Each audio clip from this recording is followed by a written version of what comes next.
અને ધન્યવાદ છે કે આપણા પૂજ્યપદ વંદનીય વિષ્ણુદાસજી મહારાજ કેમ કે એમને વર્ષો પહેલા આ પ્રથા ઊભી કરી છે અને આજે આપણે બધા એકત્રિત થયા છીએ.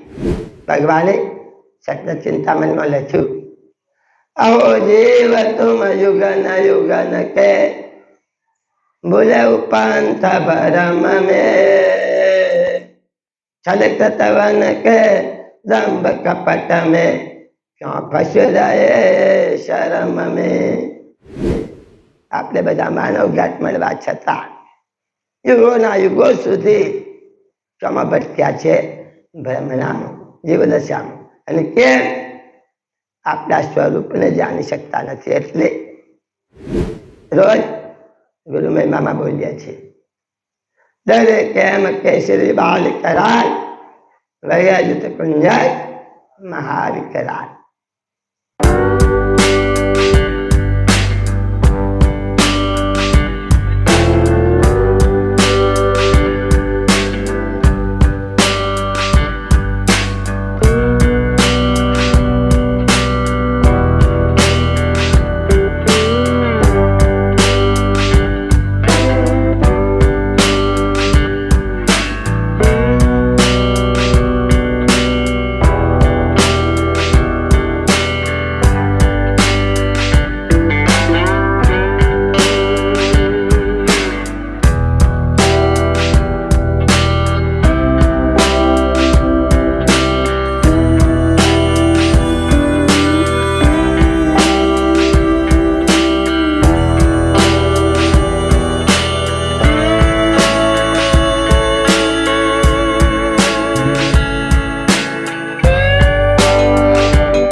अखंड करुणा सागर भगवान की, नरेश सागर महाराज की, महान तपस्वी रघुराम महाराज की, परमहंस सुखानंद महाराज की, श्री अभिचंद्रदास जी महाराज की, हरिप्रदास जी महाराज की, सर्व संतन की, सर्व देवन की, कैवल धाम की, गुरुवारी सारसापुरी की, कायम पंथ की, ज्ञान संप्रदाय की, बाल तिलक की, पंचम कुशल वेद की, जगास्थान की, शिवन करुणा सागर भगवान की।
जीवा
जय कैवलन सो सत कैवल्य साई। राज तिलक राजन को होवत रयतन के सिरनाई। कई प्रकार नाम करता के बिन करता पर नाई।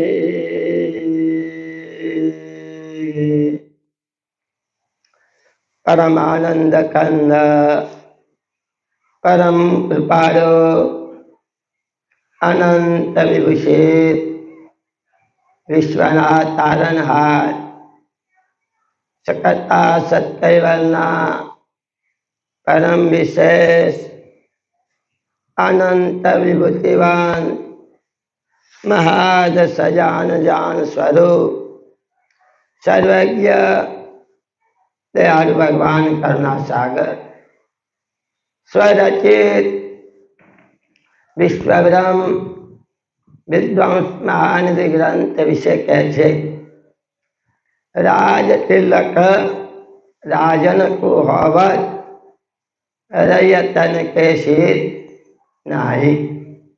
ઉપસ્થિત સજ્જનો, ચાલી આવતી પરંપરા મુજબ મહાન તપોનિધિ પંચમુદ્રાસિદ્ધ રઘુરામજી મહારાજની તપોભૂમિની અંદર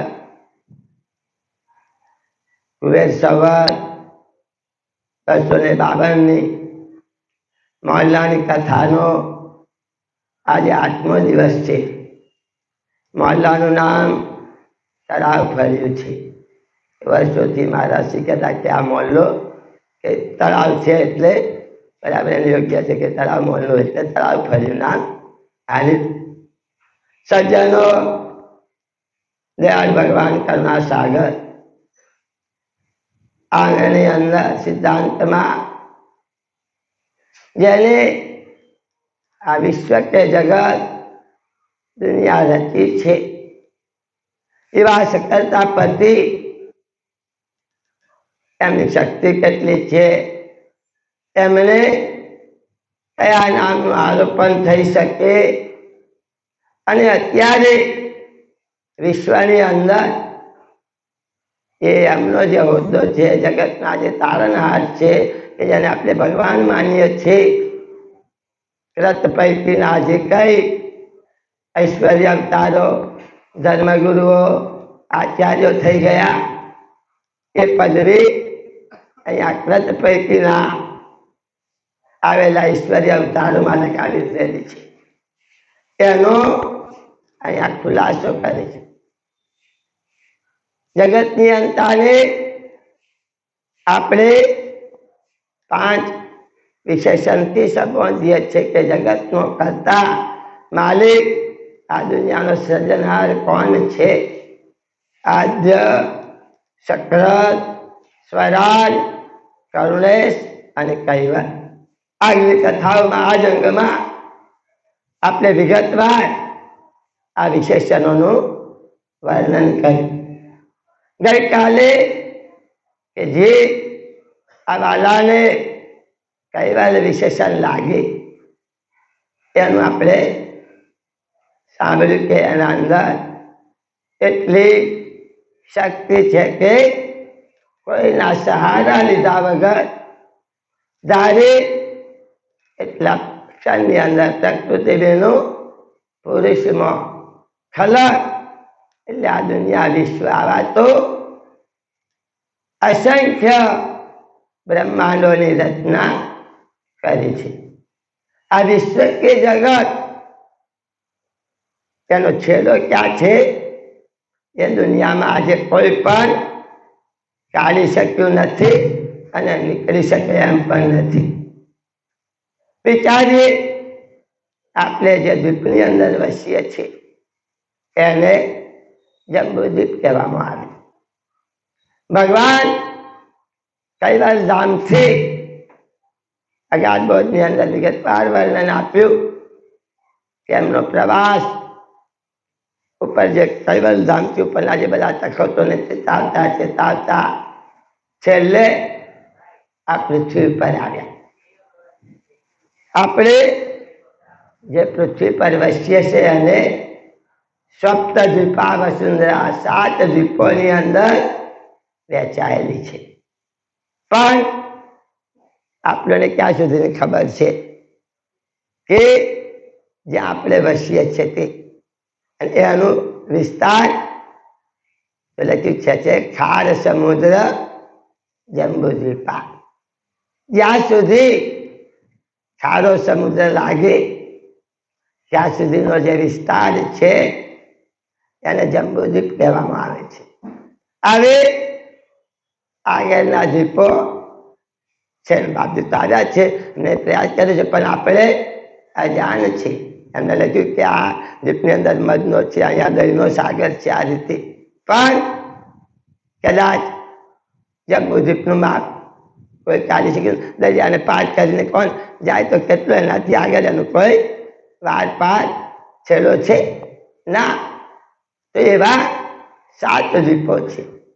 અને આ તો દ્વીપની વાત કરી, પણ બ્રહ્માંડોનો રચવા વાળો છે.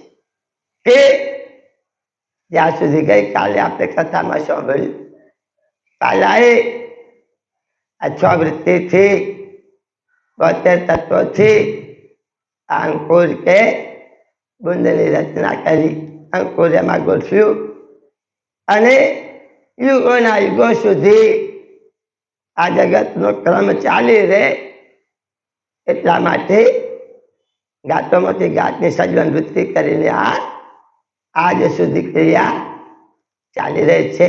અને ક્યારે એનો અંત કે છેલ્લો જ્યાં સુધી સંકલ્પનો વેગ પૂર્ણ થાય ત્યાં સુધી આ દુનિયાનો અંત કે છેલ્લો આવી શકે એમ નથી.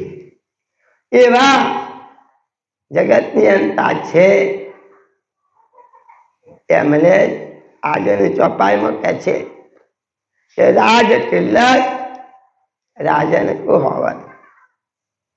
કોઈ પ્રદેશની અંદર રાજા હોય અને એ રાજાની રાજ તિલક, રાજુનો અધિકારી કે ગાદીપતિ રાજા હોય શકે, પ્રજા ન હોય શકે. લખ્યું રૈયતન કેસી નાઈ, પ્રજા હોય એમાં જે કઈ હોય એને રાજ તિલક ના થાય. રાજ તિલક તો રાજાના શિર પર થાય. તે પ્રકાર એ જ રીતે આ વિશ્વ કે જગતનો રાજા કૈવલ છે, સનાતન છે, શાશ્વત છે, એના શિર ઉપર આ વિશેષણો કે કર્તા કે ભગવાનની સંબોધન કે એની જે વિશેષણ છે એ કરી શકાય. બાકી કૃતની અંદર બિન કરતા પર નાહી. અહીંયા બાપજી કહે છે કે જે જગતના કરતા નથી, જે રાજાએ આપેલી સત્તાથી આ જગતનો વહીવટ ચલાવે છે, આપણા માટે વંદનીય છે, પૂજનીય છે. પણ પરમેશ્વર કે જગતની અંતા કે આ વિશ્વના સર્જનના તોલે આવી શકે એમ નથી. અને અસંખ્ય કાળથી ભગવાને આ જગતની રચના કરી ત્યારથી જીવો ગાત ધારણ કરે, ફરી માનવ ગાત મળે તો સ્વતંત્ર છે, વિવેકાને વિચાર આપેલો છે. એટલે જે કંઈ કરે, સારું કરે, ખરાબ કરે, પણ એનું ફળ ભોગવવું પડતું હોય છે. એટલે માનવ શરીર ગાઢ ભગવાને મોક્ષનો દરવાજો ગણાયો છે. આ ચૈતન્ય ભવબંધનમાંથી 84માંથી મુક્તિ મેળવવી હોય તો આ માનવ શરીર દ્વારા થઈ શકે. અને ધન્યવાદ છે કે આપણા પૂજ્યપદ વંદનીય વિષ્ણુદાસજી મહારાજ, કેમ કે એમને વર્ષો પહેલા આ પ્રથા ઊભી કરી છે. અને આજે આપણે બધા એકત્રિત થયા છીએ. કેમ કે આ જ્ઞાન ગંગામાં નાહવા માટે. નિકટ માનવ ગાત મળવા છતાં ધર્મ પાડીએ, ભક્તિ કરીએ તો અંદરથી અજ્ઞાન છે, જીવદશા છે, એ કાદવના કીચડમાં ફસેલા છે કે અનેક બ્રહ્મણાઓમાંથી બહાર ન નીકળી શક્યા હોય. આજે પણ ધર્મના નામે આપણે ભલે ખોટા રસ્તે યા તો ખરાબ વ્યસનોમાંથી, જીવન હિંસામાંથી વિમુક્ત કર્યા. એટલે આ ચૈતન ઘાટ મળ્યા પછી માનવ શરીર મળવા છતાં પોતે આપેલી સંપત્તિ ભગવાને જેને અક્કલ, આરત, બુદ્ધિ આપી. કાલે સાંભળ્યું કે આ બધા અંદર જે ગોઠવેલા છે અલંકારોમાંથી એની પાસે 3 વસ્તુ આવે. કઈ? સુવાસ, શક્તિ અને ઐશ્વર્ય. પણ ગાંઠ મળ્યા પછી એવો એ ભ્રાંતિઓમાં, ભ્રમણાઓમાં, જીવદશામાં ભટક્યો છે કે ક્યારે એનો છેડો આવતો નથી.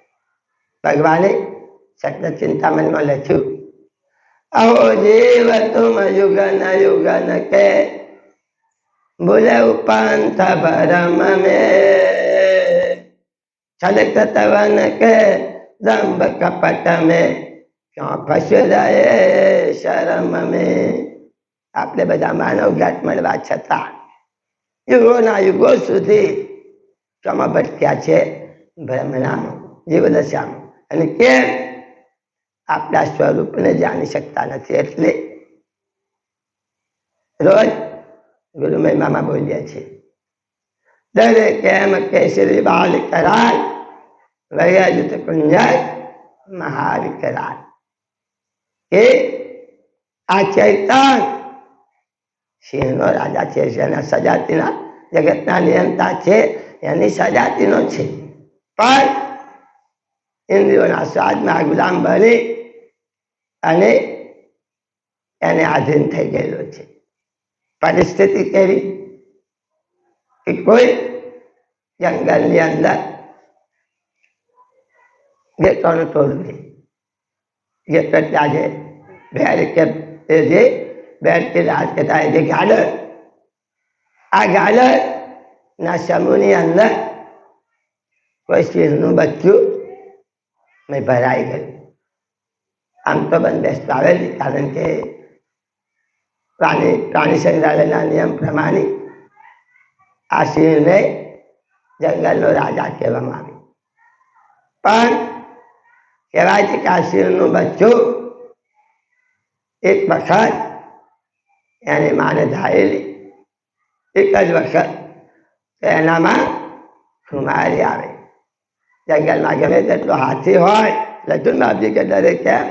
કેસરી બાલ કરાલ, હાથીનું ટોળું હોય તોય ભગાઈ મૂકે. એટલે એનામાં શુરવીરતા છે, તાકાત છે. અને એટલા માટે તો લખ્યું છે ને, સિંહણ દૂધ સિંહણ સુતલ જરે યા તો સુવર્ણ પાત્ર મોરે, બીજા સાધનમાં ના રહી શકે, ફાડી નાખે.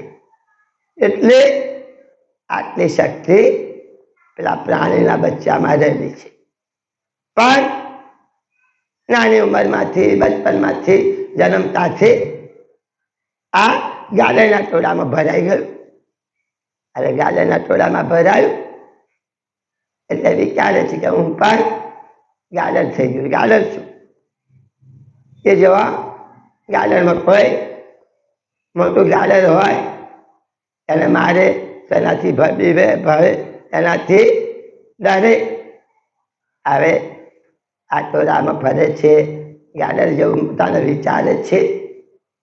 પણ કહેવાય છે આ ટોળું જતું હતું, ત્યાં કોઈ વનરાજ સિંહની નજરમાં આવ્યું કે તો આ તો ગાલરનું ટોળું છે અને મારી સજાતીનું આ સિંહનું બચ્ચું ગાલરના ટોળામાં ફરે, ગાલરથી બીવે.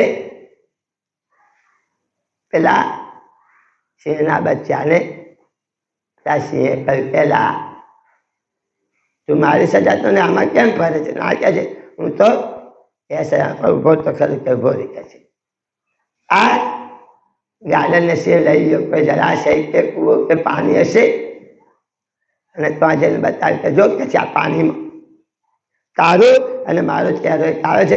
હા કે છે, આવે જ, મારે તો આવે છે કે છે. તો કહે છે ગાલર નથી, તું સિંહ છે. તારે ગમે તેમ હોય પણ વાણી થકી પરખાય ને. સિંહ અને શિયાળનું જંગલમાં હોય, પણ આપણે લખ્યું છે બે સિંહ છે શિયાળ, અને ખબર કે આપણે વાણી થકી શિયાળ બોલે એનું જુદું ને. સિંહ ગલ ના કરે, આખા જંગલના પ્રાણીઓ ભાગી જાય. પેલા ગાલરના બચ્ચાને સિંહે કહ્યું એક કામ કર, હવે તું છે ને એક વખત ગલ ના કર, પેલા બચાયા નહીં, એના અંદર હતો નહીં, કારણ કે સિંહનો બચ્ચો તો ગર્જના કરી, બધાય પેલા ગાડાનું ટોરું અને બધો પ્રાણી ભાગી ગયો. એ જ પરિસ્થિતિ આપણી છે.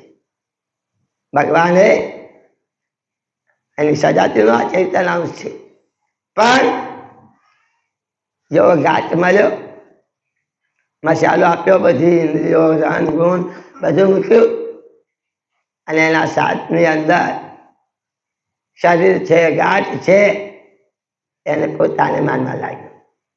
પણ જો કદાચ ભગવાને આપણા માટે જે જ્ઞાનરૂપી ગ્રંથોની અંદર જે વર્ણન કર્યું છે, જો એને બરાબર તપાસીએ, વિચારીએ કે છે આ ઘાટ તો બાળુઆતી મકાન જેવું છે, ચૈતન એનાથી અલગ છે, વિજાતીય છે, ઘાટથી વિજાતીય છે, ને એની સજાતીનો તો જગતનો નિયંતા છે. પણ પેલા સ્વાદોમાં પેલા એના રસોના એની અંદર આસક્ત બન્યો છે, એટલે પોતાના સ્વરૂપને જાણતો નથી, અને અહીંયા કાદવની અંદર જન્મ મરણના ચક્કરમાં અસંખ્ય યુગોથી ભટક્યા કરે છે કે હો જીવ તો યુગન યુગન કે કેમ શરમનો માર્યો, શર્મે શર્મિશ જબ એ બેલ કે લાડ કતારે કે છે. આ બધા જીવો બેલને લાડ કતારે શરમના માર્યા કે છે, આ રીતે વળગી રહ્યા છે. અંતરથી જો જ્ઞાનથી જાગૃત થાય તો ખબર પડે કે ભાઈ ધર્મ માર્ગની અંદર હું જેની ભક્તિ કરું છું, હું જેને માનું છું, એ કેટલી હદ સુધી પહોંચી શકે એમ છે, એનું ક્યાં સુધી સંચાલન કે ચાલે છે. પેલા બધાની લિમિટેડ છે. રથ પૈકીના જે કંઈ ઐશ્વર્ય અવતારો છે, દેવો છે, બધા એમની હદ સુધીનું જ કામ કરી શકે, એની બહારનું કામ કરી ન શકે. એટલું જ નહીં, જ્યારે ક્રત ગમે તેટલી સત્તા આપી હોય પણ ક્રતથી બહાર તો ન નીકળી શકે. ક્રતથી બહાર તો એક જગતનો નિયંતા છે, એ જ હોઈ શકે. બાકી બધા નાશવંત શરીરો છે, અવધિકાળે નાશ પામવાવાળા છે. એટલે બાબજી કહે છે કે તે પર કારણ નામ કરતા કે, એટલે જે કર્તાનું નામ છે, જેને આપણે ભગવાન માન્ય છે, એના ઉપર આ વિશેષણ લાગી શકે એમ નથી. કેમ? જગતના નિયંતા પર લાગી શકે, બાકીના બધા ઉપર આ જે ભગવાનની પદવી છે, ત્યાં કોઈ જે શક્તિ છે, એની બહારના એ બધા ગાતો છે. પણ પરિસ્થિતિ શું થઈ? આગળ જે કંઈ થયા, કદાચ આંખે ચશ્મા પહેર્યા હોય કે મોતિયા હોય કે ગમે તે રીતે પણ કર્તાને ઓળખી શક્યા નહીં, અને પોતે જ એમને ભગવાન ઠરાવી દીધા. લખ્યું આગળ, જેતને બર અવતાર ગુણન કે વિષ્ણુ વેશ ધર્યાવે, तिनके सिर पर नाम सृष्टि के ले ले सकल धरावे.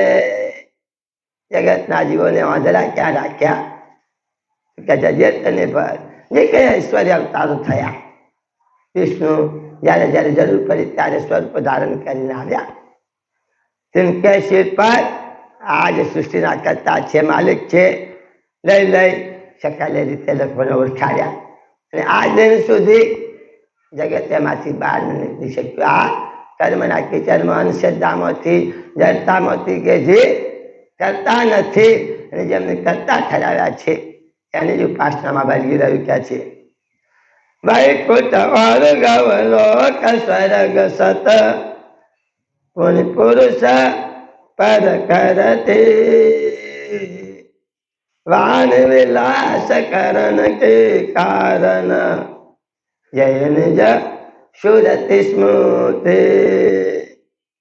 આગળનો જે કઈ ધર્મનો સાહિત્યો છે, કે જે કઈ પદો છે, વૈકુંઠ છે, ગૌલોક છે, સ્વર્ગ છે, બધા પુરુષ પ્રકૃતિ છે, નિરંજન સુધીનું જે બધું પદ છે, એ વાને વિલાસ કરણ કે છે. નિજ કરતા એમાં બતાયા નથી. બસ પ્રમાણ આવ્યું સોનું શ્રુતિ અને સ્મૃતિ વેદ અને એમાંથી જે થયેલો શાસ્ત્રોનું પ્રમાણ આપ્યું અને આ જગતના કાલિક કર્તા તરીકે સાબિત કરાવ્યા. હવે જો આ જીવ જ્ઞાન ચક્ષુને ખુલે, ભગવાને એને જે સંપત્તિ આપી છે એનો ઉપયોગ ન કરે તો પરિસ્થિતિ શું થાય? એને પણ લાડુ વર્ગે આ જન્મ મરણના લારામાંથી 84માંથી જીવદશામાંથી કે એમાંથી એ બાર વધારે ને વધારે ફસાતો જાય અને ફસાતો જાય એટલે એની પરિસ્થિતિ કેવી થાય? ત્યારે કોઈ રાજા અને આ રાજાને પરિવારમાં એક દીકરો સ્વાભાવિક છે, રાજા છે અને ત્યાં રાજપુત છે એટલે બધા નાના પણ જોઈએ આ જે પુત્રેશના છે ને તે કદાચ લગ્ન થયા પછી કદાચ રાહ જોવડાવી અને પછી પુત્ર થાય તો બધાને બહુ આલું લાગે, ખૂબ એના પર હેત ધરાવે, ખૂબ પ્રેમ કે લાગણી ધરાવે. કેમ? કારણ કે સમય પછી રાહ જોવડાવીને મળેલું છે એટલે એને આનંદથી લાડકોડથી ઉછેરે. રાજા રાણી પછી રાજ કે પ્રધાન બધાને આનંદ આવે. રાજકુમાર જન્મ થયો એટલે રાજના ગાદીનો પણ પરિસ્થિતિ થઈ કે રાજાને ત્યાં બીજો કોઈ પરિવાર કે બીજું કોઈ મોટું નહીં એટલે એવો કોઈ મોટો સામાજિક પ્રસંગ કે આવું કઈ થયેલું નહીં. એટલે આ રાજાએ રાજકુમાર લગભગ 5 વર્ષનો થયો અને એનું લગ્ન ગોઠવ્યું.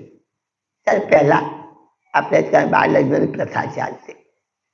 હવે રાજા હતો, સ્થિતિ સંપન્ન હતો, એની ખ્યાતિ પામેલો હતો એટલે રાજકુમારનું લગ્ન કોઈ બીજા દેશના રાજાની રાજકુમારી સાથે એ પણ નાની ઉંમરમાં છે અને એનું લગ્ન ગોઠવ્યું જેથી કોઈ મોટો ઉત્સવ પ્રસંગ રાજ દરબારમાં થાય.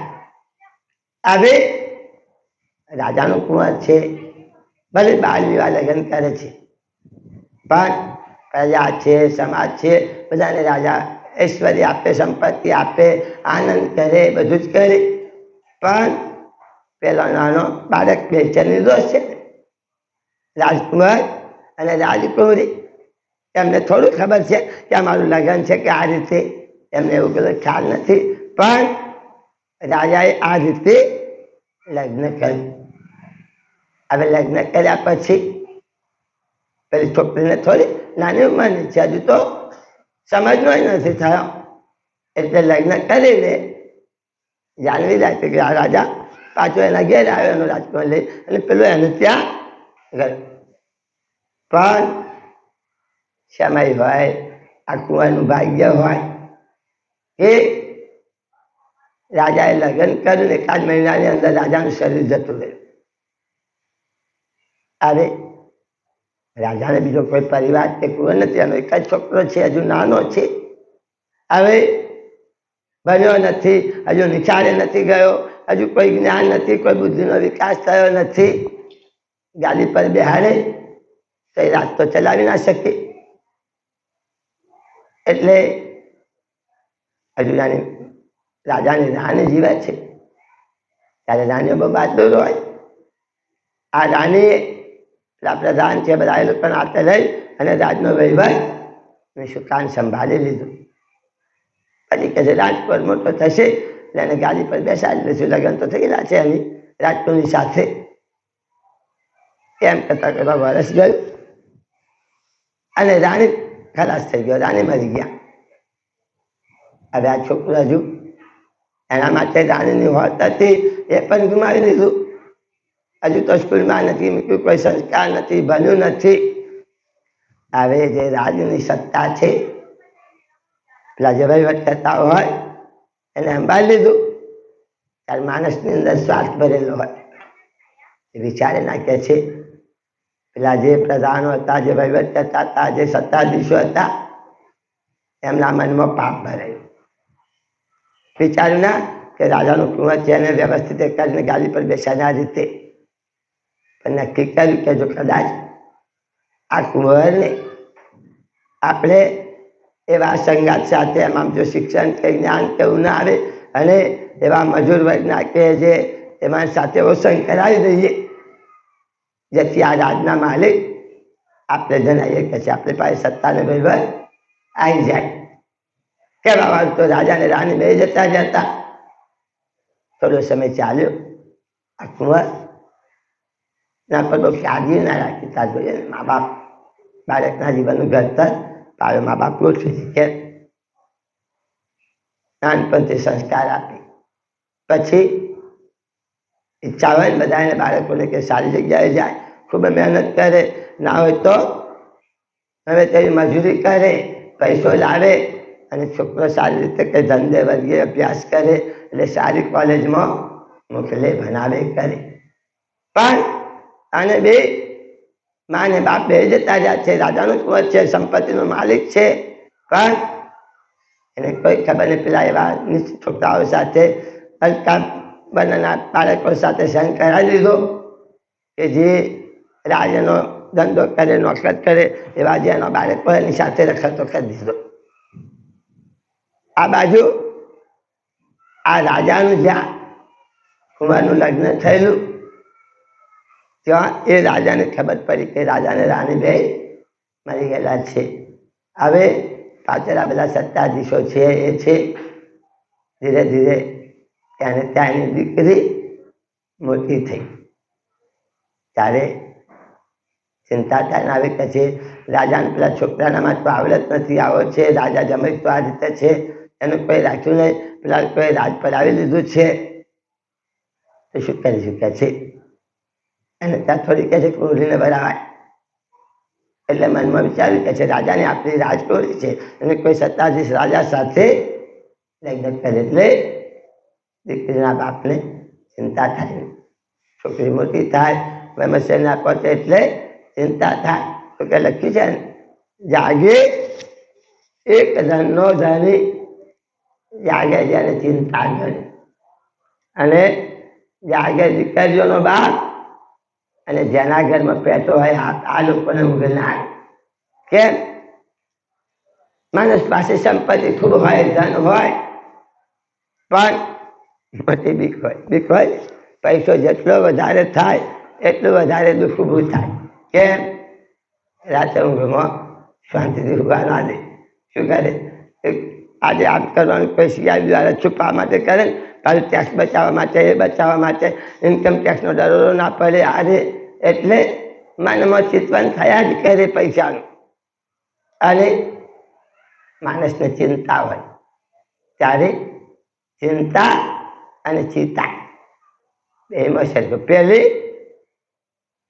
મરેલા બારે ચિતા, ચિતા મૃદુ શરીરમાંથી જીવ જતો રહે એટલે ચિતા એને બારે, અને ચિંતા જીવતા જીવને બારે.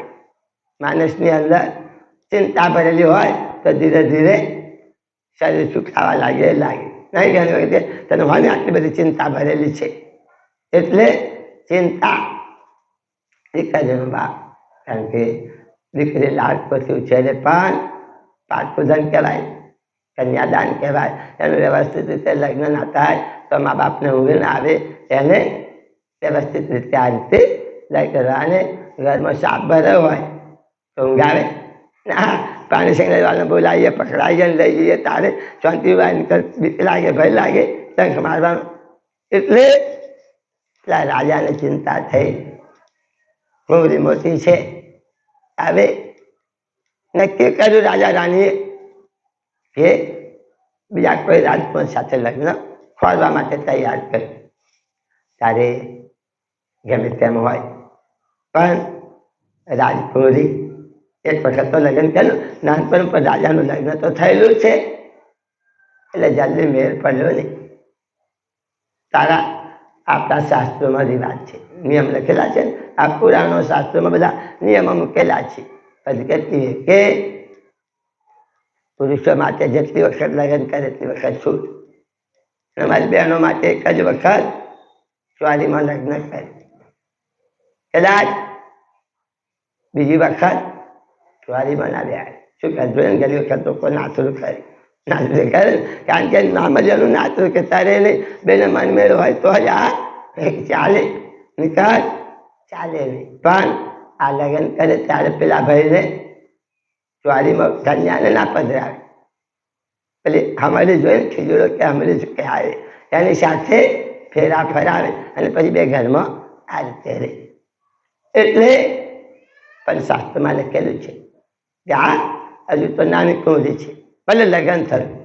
અને ધર્મ સાહિત્યમાં લખ્યું છે જ્યાં સુધી જે દીકરી સ્ત્રી ધર્મમાં ના જોડાય ત્યાં સુધી બીજા લગ્ન કરવામાં કોઈ વાંધો હતો નથી. શાસ્ત્રોએ પણ એની છૂટ આપેલી છે. એટલે રાજાએ ખોર્યું પણ આમ તેમ કઈ મેર પડ્યો નહીં. તારે રાણીએ કહ્યું કે કામ કરો ને, ભલે જેની સાથે લગ્ન થતી છે એ કુંવર તો રાજમાં છે એમને ચિઠ્ઠી લખી અને અહીં બોલાવી લઈએ. પછી અહીંયા થોડા દિવસે ટ્રેન કરીશું, એ કરીશું, રહેશે આપણે ત્યાં અહીંયા તો રાજ્યમાં છે. અને પછી રાજગાદી પર આપી દઈશું કે આપણે બીજી પ્રજા નથી તો રાજ એને આપી દઈશું. ત્યારે રાજાએ વિચાર કર્યો અને ચિઠ્ઠી લખી. ત્યારે પહેલા તો સંદેશો હાથ પહોંચાડે. એટલે આવી આ ચિઠ્ઠી લખી કે જેમે રાજને માલુમ થાય કે તમારા લગ્ન થયા છે અને તમે તમારી આ રીતે ત્યાં આવો એવું બધું જે વર્ણન કરવાનું તે લખી સંદેશો લખીને રાજાએ પેલા રાજ દરબારમાં ચિઠ્ઠી મોકલી. જઈને ચિઠ્ઠી પેલા જે રાજકુંવર હતો એને મળી. એને ખબર છે પેલો જોડે બધા જે પેલા ઘાસદારનો છોકરો હતો કે લાગ્યા છે આ ચિઠ્ઠીમાં મારું તો લગ્ન થયેલું છે અને જ્યાં મારું કે છે જે છે ત્યાંથી આ ચેલું આવ્યું છે. પેલો ઘાસદાર કહે છે તો તમે તો કે નસીબદાર કહે છે તમારે ત્યાં રાજકુંવર છે, રાજા છે અને રાજના માટે એ રાજમાં જશો તો રાજાના સત્તાથી તમારું રાજ પણ તમને પાછું મળશે. આ લોકોને કરીને એમ કહીને નક્કી કર્યું. પણ કહે છે જવા માટે તો કહે છે આ તમારી સત્તા છે, તમારી જ આ બધી સંપત્તિ છે, ઘોડો તૈયાર કરીએ અને ત્યાં જઈએ. એટલે કહે છે પણ તારે હું જોડે આવીશ. કહે છે પેલો ઘાસદારનો જે એની સાથેનો મિત્ર હતો એ તારી જોડે હું પણ આવીશ કહે છે. નક્કી કર્યું. ચિઠ્ઠીમાં કે પ્રમાણ બે આ રાજકુંવર હતો અને પેલો ઘાસદારનો હતો પણ એ પેલા રાજાનો આનો જ ઘોડાનો ઠાઠો કરતો કે એમાં કામ કરતો. ઘોડાને તૈયાર કર્યો અને રાજાને રાજકુંવરને બેસાડી અને આગળ નીકળ્યા. ત્યારે જવાનું 50 માઇલ જવાનું. હવે એ વખતે તો કઈ બીજું તો રાજાનો આ કુંવર ઘોડા પર બે લગભગ 10 કિલોમીટર આગળ ગયો છે, 10 માઇલ. અને પેલા ઘાસદારનો જે છોકરો હતો એને કહ્યું કે જો કે છો હા બસ હવે આ રીતે ઘણું દૂર હજુ 40 માઇલ જવાનું બાકી છે. તું ઘોડા પર બેહું હું ચાલું તો થાકી જતા. પેલો કે વાતે સાચી કહે છે. એક કામ કરી એ જો કદાચ જ્યાં નગર આવે શહેર આવે ત્યારે તું રાજા છું, રાજકુંવર છું એટલે તારે ઘોડા પર બેહવાનું. અને જો ખેતર આવે જંગલ આવે તો ઘોડા પર મારે બેહવાનું. એટલે ત્યાં બરાબર કે છે તું ના થાકું હું ના થાકું અને આપણે સહેલાઈથી વિરાસતમાં પહોંચી જવાય. નક્કી કર્યું. આજે ચાલે પેલું શહેર આવે તો પેલો કુંવર પેલો ગાડી પર ઘોડા પર બેહે, જંગલ આવે તો પેલો ઘાસદારનો છોકરો બેહે. એમ કરતા કરતા 10 માઇલ દૂર હશે અને પેલાનો વારો લખવાનો ઘાસદારના ઘોડા જે જતો નોકર એના વારો આવ્યો. મનમાં એને પ્રપંચ જણાવ્યું કે છે કેટલા વર્ષો સુધી ગયા. હજુ રાજાને ક્યાં ખબર છે કે આ એનો કુંવર છે કે આ રીતે બે કારણ કે તો આની હાજરીમાં જો એટલે પેલા થાટમાં બે નીકળેલા છે અને ઘોડા પર આ બેઠેલો છે. એટલે ગયો એને ઘોડો દોડાડી મેળ્યો. પેલાને રાજા વગેરે જઈને સીધો આ રાજાને ત્યાં પહોંચી ગયો. રાજાએ લગ્ન થયા પછી કેટલાય વર્ષ વીતી ગયો, હજુ કોઈ જમાનું મોડું જોયેલું નહીં. એટલે એમને સમજો આ ગાડી પર આવ્યા છે એટલે ત્યાં બધો વિવેક કર્યો, બધું એમને સ્વાગત કર્યું અને ખાટલે પાટલા બધું કર્યું. અને આ જે પેલો ઘાસદાર હતો, જે રાજાનો કુંવર હતો, એ તો રક્ષા થઈ ગયો, આવો રાજા બની ગયો. પેલો બિચારો વિચાર કરતો કરતો પાછળ ચાલતો ચાલતો લગભગ 5-7 કલાકે ગામના ભાગોળે પહોંચ્યો. આજુબાજુ લોકોને પૂછે છે કે ભાઈ, અહીંયા કોઈ ઘોડેસવાર કોઈ આવ્યો? હા, કે એ તો મારા રાજાના જમાઈ હતા અને રાજદરબારમાં રહેલા છે. હવે તો ગયો, જોયું તો આ રાજા થઈને બેઠેલો છે, રાજકુમાર થઈને, પેલી કન્યા હાથે રીતે. પેલા જેવો ત્યાં પહોંચ્યો એવો પેલા ચાબુક કાઢી, હે ખબરદાર, નાલાયક, નોકરી કરો છે આમ કરીને પેલાને, રાજાનો કુંવર હતો એને એની ઉપર નોકર બનાવી દીધો. હવે ચાલે એવું નહીં, તો પેલા તો રાજા બની ગયો, અને જો પેલા જે કરે તો પેલું કહેતો આને પાછો મારે, એટલે ચૂપચાપ બિચારો જઈ. આ બાજુ પેલો રાજકુમાર એની જે આની જ કુંવરી છે, જેની સાથે હતું એની જોડે બે એની જોડે એ રહે, અને આખું આ તો ચાલ્યું. આવે ત્યાં ઘોડાને ઘાસ નાખે, આ કરે, પાણી લાવે, આ બધું કામ કરે. રાજાએ તો અહીંયાને બોલાયા હતા, એટલે જમે તરીકે તો થોડા દાડા ચાલ્યું. પણ હવે રાજાના દરબારમાં ચાલી જાય, પણ નવરો આ તૈલી રહે. કોણ? પેલો બનાવટી ગાતાનો છોકરો કે જે કુંવરી સાથે એની જે લગ્ન કરીને બેઠો છે એ, અને પેલો બિચારો નોકર થઈને રાજાનો જે કુંવર હતો એ, પેલો બે નવરો પડે એટલે પત્તો રમે. અને પત્તો રમે ને એટલે જે જીતા જીતાય એમ કરી છાતીને પાછા હાથ એની પર બૈરા પર હાથ મૂકે. પેલાથી ગીરવાયના કે મારી રાણી છે, લગ્ન મારું થયું, હું રાજકુમાર છું, અને આ બનાવતી રાજા બની. અંતરમાં બહુ દુઃખ થાય, પશ્ચાતાપ વિચારો ઘણી વખત રડી જાય. સ્વાભાવિક છે, આવી પરિસ્થિતિ થાય, આધાર વગરનો એટલે રડે. એક વખત આ ઘોડામાં કંઈક ઘાસ લાગેલો છે જંગલ, એનાથી રહેવાયું ના જોઈ, છૂટા મોડે રડ્યો. ત્યારે રડ્યો ત્યારે આ તો ઉત્પત્ત છે, કોઈ આ બધા દર્શન દેખાડવા માટે ત્યાં જઈને કોઈ શિવને પાર્વતી જતો હતો. પાર્વતી કહે છે, ભોળાનાથ, આ કોઈ ખરું ને રોદન કરે છે. અરે કે છે આ જગત છે, એમાં તો હોય ચાલે, પણ ના ના કે છે આપણે કોઈની પર દયા ભાવ રાખવો જોઈએ, એની મુશ્કેલી છે, જ્યાં તો પૂછાય કે છે. પાર્વતી પૂછવા ગઈ. પેલા એકાદો રુદને કહ્યું કે હું રાજાનું કુંવર હતો, અને આ રીતે થયું, મારી આ પરિસ્થિતિ થઈ, મારો જે નોકર હતો મિત્ર એ રાજા થઈને મારું જેની સાથે લગ્ન થયું એને ભોગવે છે, અને આથી હું ખૂબ પશ્ચાતાપ દુઃખી છું. પાર્વતી કે આ તો અન્યાય કહેવાય. ભોળાનાથે કહ્યું કે આ કેવું કહે છે, આપણાથી આ રીતે આ તો અન્યાય થયો કહેવાય કે છે, શું કરવાનું? તો ભોળાનાથ એક કામ કર, એને કહેજે એ જ્યારે આ લોકો રમે અને આવું કરે ત્યારે તારે એને કહેવાનું કે જો એ શિવજી, શિવ પાર્વતી વરદાન હાચો હોય તો ચોથી જજો કે છે. આવું કહેવાનું.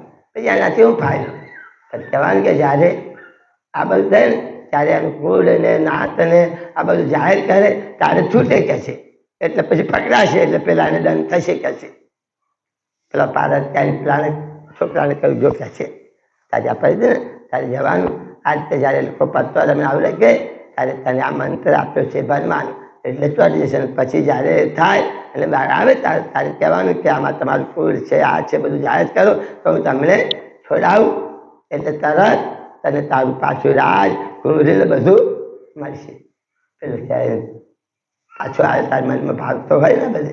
આ રીતે આ બાજુ પાછળ રોજના માફક ક્રમ ચાલ્યો.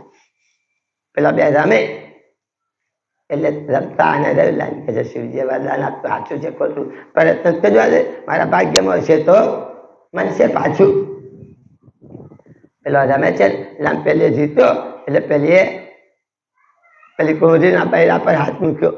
પેલા તો મંત્ર એ શિવ પાર્વતી બાદનો હાથ ચોંટી જતો, પેલાનો જમાઈનો હાથ પેલી કુંવરી પર ચોંટી ગયો. ઉખડે નહીં. એટલામાં રાણી કંઈક આગળ પાછળ કરતા હતો ને એમની નજર પડી કે આ કેવું કે છે.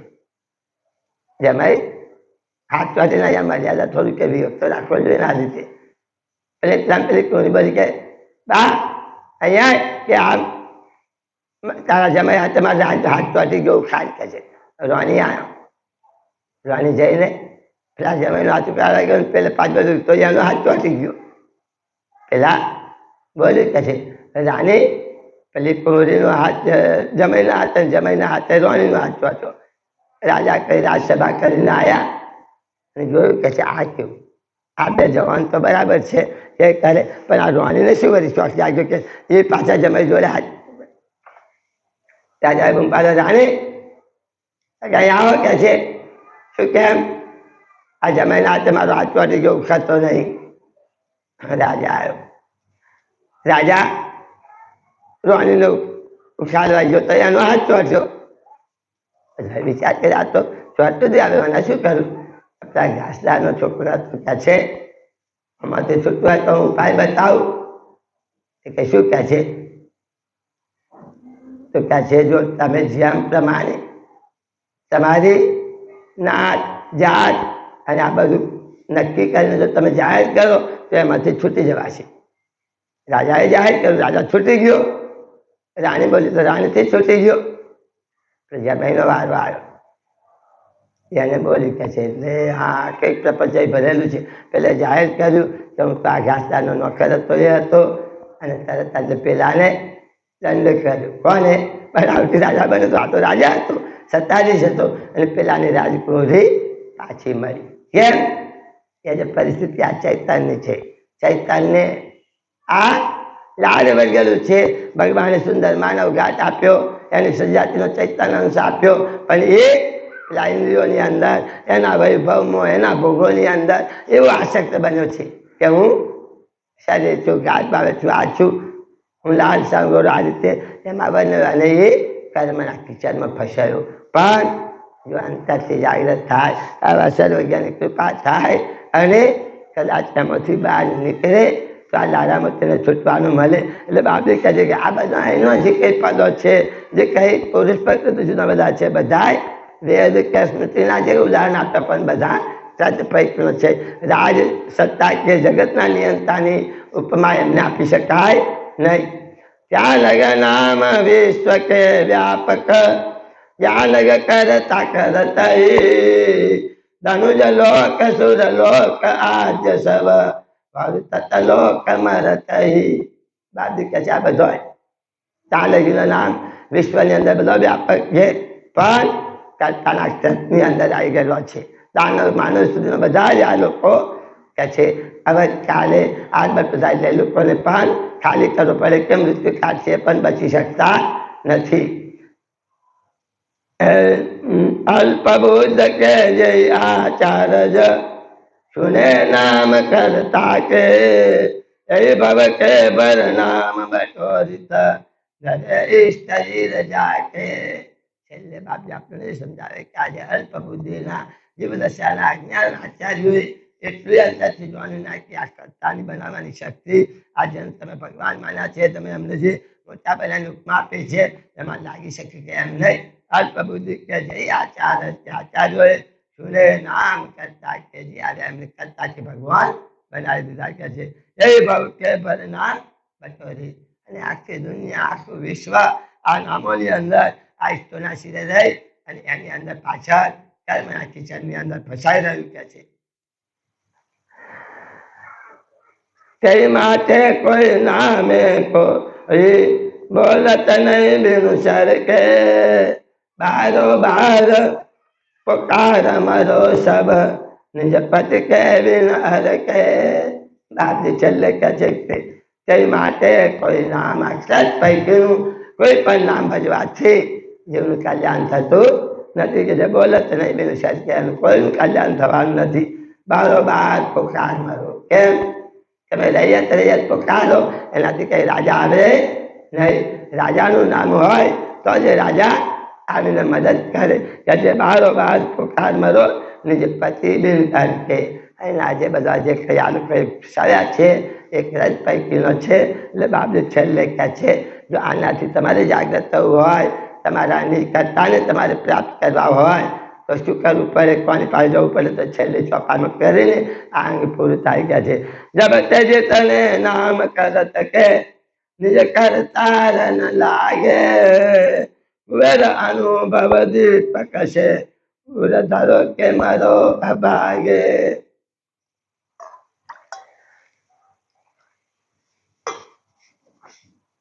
બાદિકા જપતે જેટલે નામ કરત કે કૃતની અંદર તમે જેટલી બધી ઉપાસનાઓ કરશો બધી નાશવંત છે અવધિકાળવાળી છે અંતકાળવાળી છે એ જે નિર્કર્તાને પહોંચી શકે એમ નથી કે જે કુવેર અનુભવ દીપક છે તમારું જે આ ચૈતન્યસી જ્ઞાન છે અંશ અને અંશી પદને છોડાવવાનો જે સિદ્ધાંત છે એ જ્ઞાનની અંદર ઊંચા ઉતારીને જે મેં વિશેષણો આપ્યું કે જગત જેના બનવાની જેનામાં કર્તવ્ય શક્તિ છે કે જે આ 5 વિશેષણો જેને લાગે આદ્ય સક્રાત સ્વરાજ કરુણેશ અને કૈવત એના મારા અનુભવ જ્ઞાન દ્વારા અંતરના ચક્ષુ ખોલીને જો આ ચૈતન્ય જીવ એને જો ઓળખે અને જો એ પદને કે એ કરતા સાથે એકતા કરે તો જ આ જન્મ મરણના બંધનથી આ 84 જન્મથી પુરાયેલો બહાર નીકળી શકે એમ છે ને તત્પૈકી ઉપાસનાથી યુગોના યુગો સુધી આમાં ફર્યા કરશે તો એનો નીવડો ક્યાં આવે નહીં. સ્મર કરુણા સાગર ભગવાન કી જય.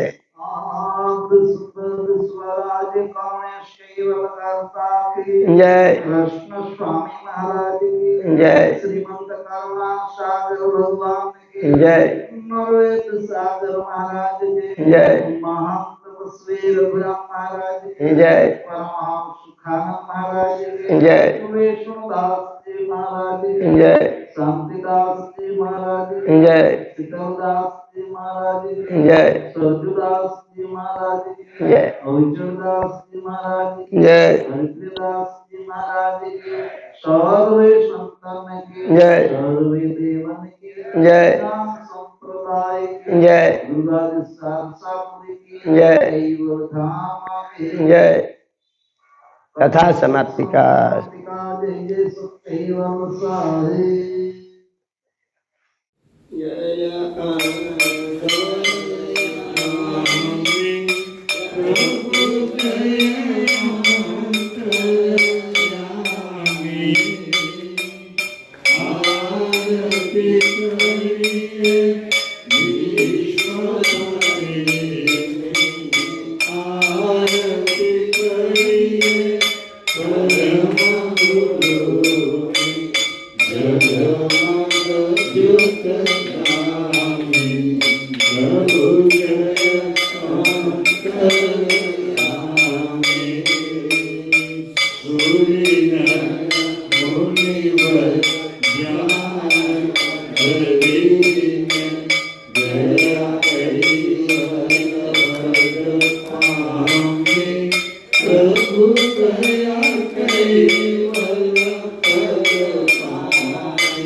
Oh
करुणासागर भगवान की जय, सागर महाराज की जय, श्री महान नमः श्री रघुराम महाराज की जय, परम सुखानंद महाराज की जय, श्री विष्णुदास जी महाराज की जय, श्री शांतिदास जी महाराज की जय, श्री शीतलदास जी महाराज की जय, श्री अविचलदास जी महाराज की जय, श्री हरिप्रियदास जी महाराज की जय, सर्व संतन की जय, कैवल धाम की जय।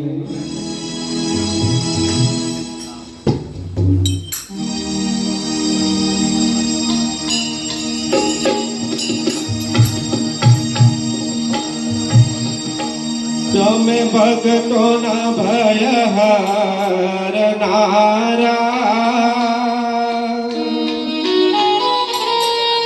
શુભ સૌનું સદા કરનારા,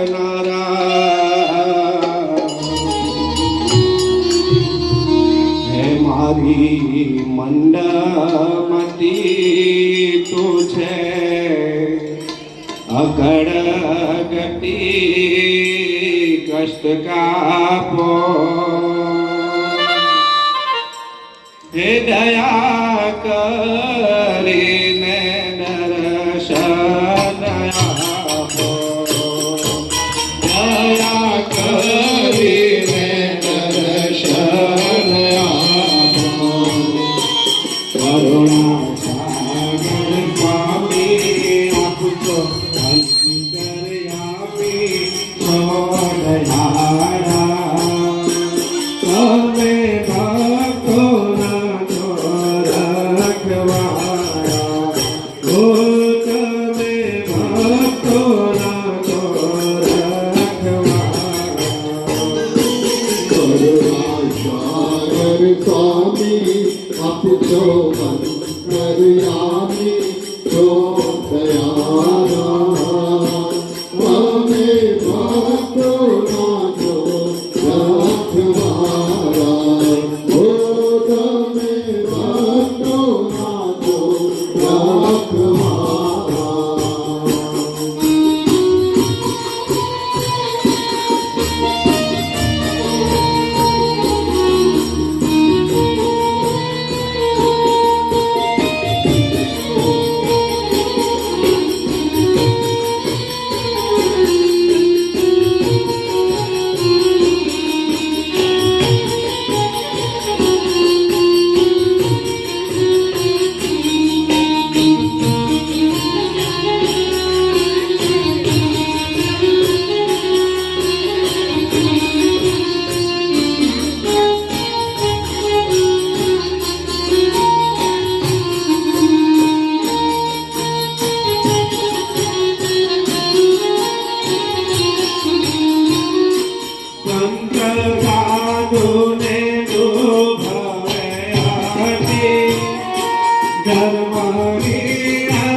વિકટ દરિયા છે કાળ કોણ લે તે સંભાળ સોનારા તમે ભક્તોના છો રખવાળા હો તમે ભક્તોના છો રખવાળા કરુણાનાગર સ્વામી આપ તો દરિયાની છો દયાળા તમે ભક્તોના છો રખવાળા હો તમે ભક્તોના છો રખવાળા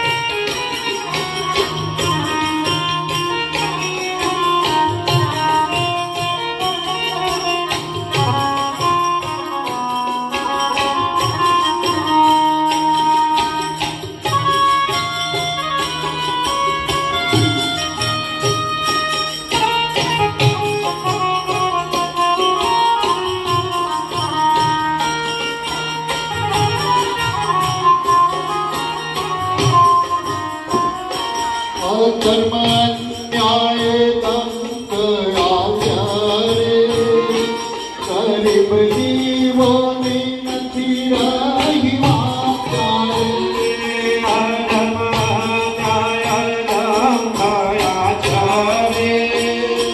ગરીબ જીવોને નથી રાની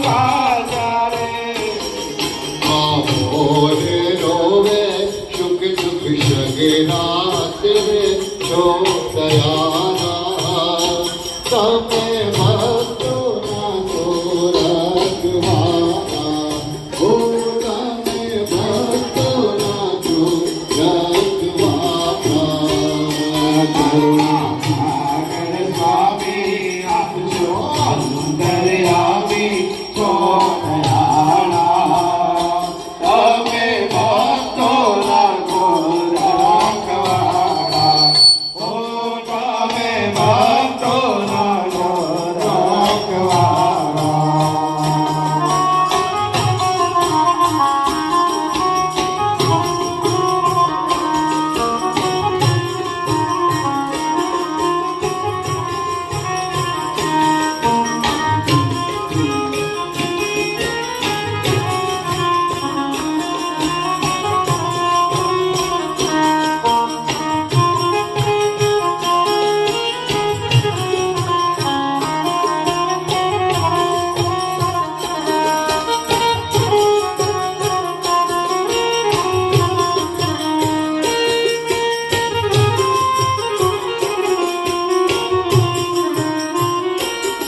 પ્રપંચીઓ સુખે પેટ ભરતા ન્યાય નીતિના છોરા કર ભરતા પ્રપંચીઓ સુખે પેટ ભરતા ન્યાય નીતિના છોરા કર ભરતા પ્રપંચીઓ સુખે પેટ ભરતા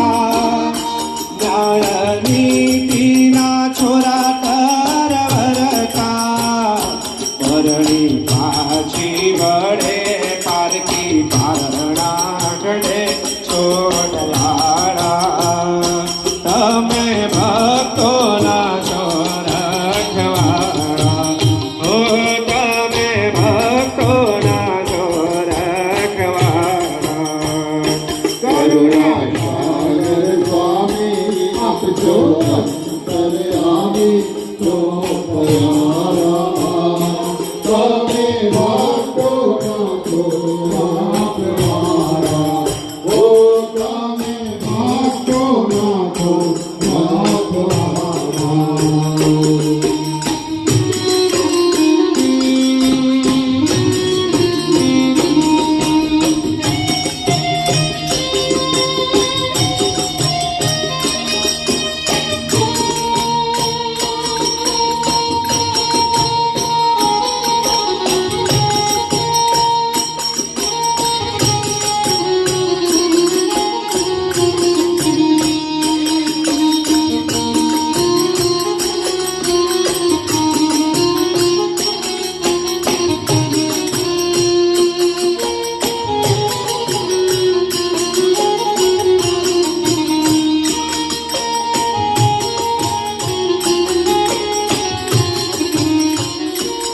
अमित राम कहे परमेश्वरा करो सहाय स्वामी तुझे दया अमित राम कहे परमेश्वरा करो सहाय स्वामी तुझे दया सत्य शोध्यो ना जय અમારું પરમાનવે જો દયારા તમે ભક્તો નાચો રંગવારા ઓ તમે ભક્તો નાચો રંગવારા કરુણાસાગર સ્વામી આપજો અંતરયામી છો દયાળા તમે ભક્તો નાચો રખવાળા ઓ તમે ભક્તો નાચો રખવાળા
દુનિયાના લોકો ચાહે, દુનિયાના લોકો ચાહે, રહે ભલા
ભક્તિના ખેલે તો ખાના નિધાર છે, ભક્તિનો ખેલે તો ખાના નિધાર છે, ભક્તિનો ખેલે તો ખાના નિધાર છે, ભક્તિનો ખેલે તો ખાના નિધાર છે. જોડાજ રાખે એવા, જોડાજ રાખે એવા ભક્તો છે અજોડા. મારા બ્રહ્મોરા માહિતુરા જોરા, તોય તારા ભજનો રહેલા અધૂરા. મને મારા બ્રહ્મોરા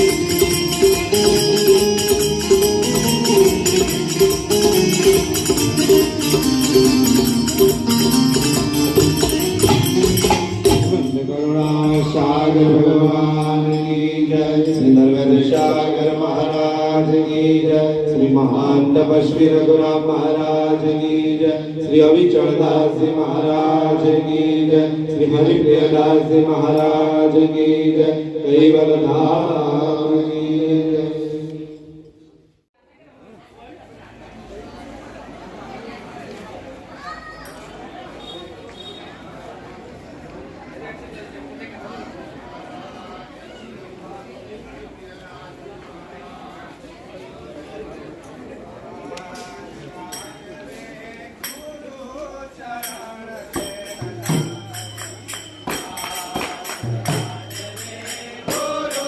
Thank you.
શ્રી મહારાજ